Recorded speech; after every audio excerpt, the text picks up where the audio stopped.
Zoropsis beccari est une espèce d'araignée de la famille des Zoropsidae, décrite en 1935 par l'arachnologue italien Lodovico di Caporiaco. La description repose sur une femelle juvénile récoltée en septembre à Scala Nuova, sur la côte ouest de la Turquie anatolienne.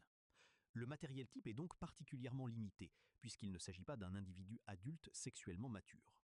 L'espèce a été dédiée à Nilo Beccari, professeur italien d'anatomie comparée et humaine, ayant récolté 2 spécimens juvéniles, dont la femelle immature holotype.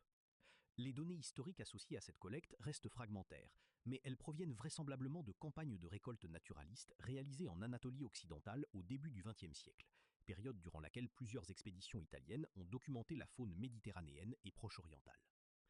Ce choix taxonomique a ensuite été discuté. Plusieurs auteurs modernes, dont Daniela Sherwood, ont souligné les limites de la description originale: absence d'illustration et surtout utilisation d'un individu juvénile comme holotype. Cela pose un problème classique en taxonomie arachnologique, car les caractères diagnostiques essentiels, notamment l'épigine chez la femelle, ne sont pas encore développés à ce stade. L'épigine évoluant fortement après la mue imaginale, la fiabilité des caractères reproducteurs est donc incertaine. Dans ce contexte, la validité spécifique de Zoropsis beccari a été jugée fragile par certains auteurs, faute de matériel adulte et de redescription complète. Il existe une hypothèse selon laquelle ces spécimens seraient des juvéniles Zoropsis lutea, du fait de sa répartition géographique, mais elle n'a pas été démontrée. Passons maintenant à la description de l'holotype. Femelle immature d'une longueur totale de 11,4 mm, céphalothorax 5,4 mm, abdomen 6,2 mm.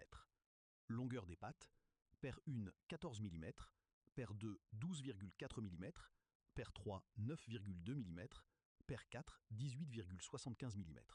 Palpe 3,65 mm. Corps uniformément jaune, chélicère rougeâtre. L'abdomen est peu densément ponctué de brun. Dans la partie antérieure se trouvent 2 paires de petites taches rapprochées.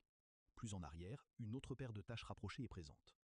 Dans la région postérieure, plusieurs taches dessinent 2 séries longitudinales peu nettes, moins rapprochées que les taches antérieures. Les yeux antérieurs sont disposés en une rangée faiblement récurvée, presque droite.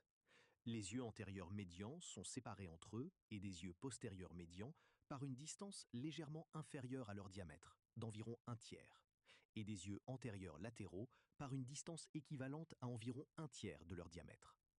Les yeux latéraux antérieurs ont un diamètre environ 1/3 plus grand que celui des yeux médians antérieurs. Le diamètre des yeux médians antérieurs est équivalent au rayon des yeux médians postérieurs.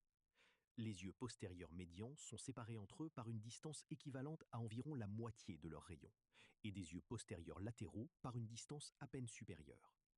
Les yeux postérieurs latéraux présentent un diamètre environ 1/4 plus grand que celui des yeux postérieurs médians. La marge promarginale des chélicères est armée de 3 dents, dont la dent médiane est la plus grande. La dent proximale est nettement plus petite que les autres. La marge rétromarginale porte également 3 dents, dont la dent proximale est la plus grande et la dent distale la plus petite. Les 2 dents distales de la marge rétromarginale sont contiguës, mais séparées de la grande dent proximale par un espace nettement visible. Les fémurs des pattes 1 et 2 présentent dorsalement un ensemble de 6 à 8 épines courtes et dispersées.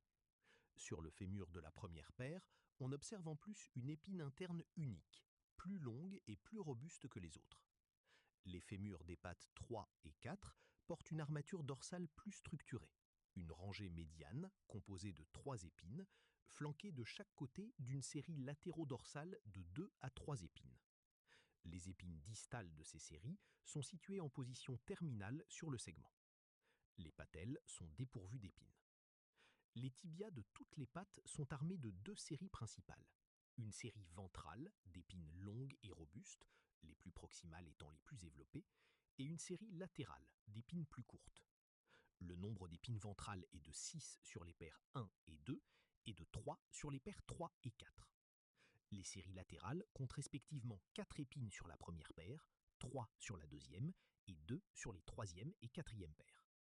En complément, les tibias des paires 3 et 4 possèdent une épine dorsale située dans le tiers distal du segment.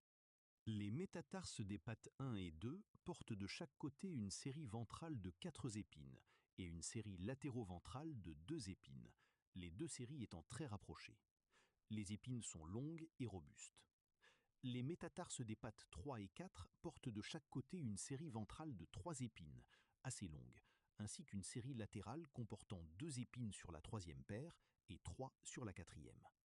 Les séries latérales sont assez éloignées des séries ventrales. La 4e paire possède en outre une épine dorsale. L'épigyne n'est pas encore pleinement développée. Pour Caporiaco, cette espèce est suffisamment distincte sur la base de la disposition des yeux et de la dentition des marges des chelicères. Merci d'avoir regardé cette vidéo. Pour me soutenir, abonnez-vous et likez la vidéo. Je traiterai d'autres sujets en rapport avec les Sauropsidés. À plus!